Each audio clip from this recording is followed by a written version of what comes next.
Lung 6 is located on the underside of your forearm. To locate lung 6, find the spot that is just on the outside of your elbow.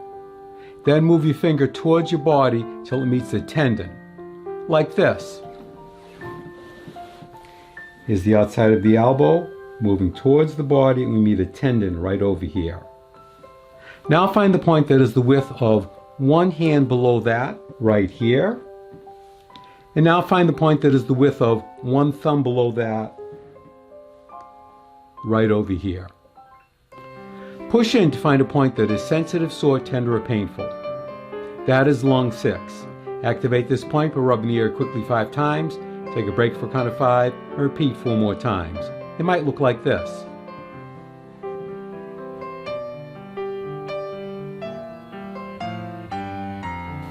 Or if you have an acupressure instrument called a Tei Shin, it might look like this.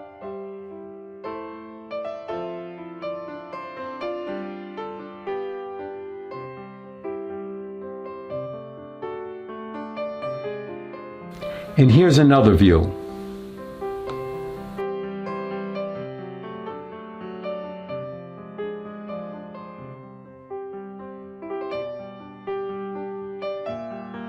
Now find and activate lung 6 on your other arm.